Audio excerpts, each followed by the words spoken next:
महाराज जी, कर्म और भक्ति के बीच संतुलन कैसे बनाए? कर्म ही भक्ति है। जो कर्म भगवान के लिए किया जाता है वो भक्ति है, और जो कर्म भगवान से विमुख करने वाला होता है वही बंधन का कारक है। जैसे अपने पति से प्यार करना धर्म है, लेकिन पर पुरुषों की तरफ दृष्टि रखना अधर्म है।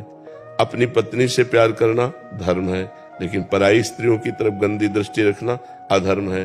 अपनी कमाई का धन धर्म है, दूसरे की कमाई का हड़पना अधर्म है।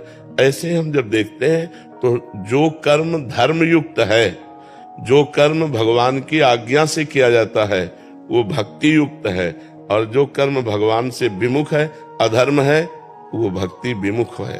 भक्ति युक्त और भक्ति विमुख, तो भक्ति विमुख कर्मों का त्याग कर दें और भक्ति युक्त कर्मों को करें। आपका क्या आंतरिक भाव है इस प्रश्न का? महाराज जी, ये है कि कर्म जैसे हम करते हैं तो उसी को हम भक्ति माने, या मतलब हाँ, वही कर्म भक्ति बन जाए। जैसे आप रसोई बना रहे हो, अपने लिए बना रहे हो तो केवल कर्म है, और भगवान के लिए बना रहे हो तो भक्ति हो गया। सुंदर भोग बनाया, भगवान को अर्पित किया, पा लिया, ये भक्ति हो गई। भगवान को अर्पित किया हुआ प्रसाद और संपूर्ण रसोई सेवा ये भक्ति बन गई। झाड़ू लगा रहे अपने घर में या भगवान के घर में?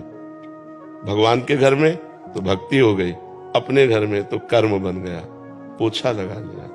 पति परिवार की सेवा कर रहे, ये भगवान के नाथ सकल संपदा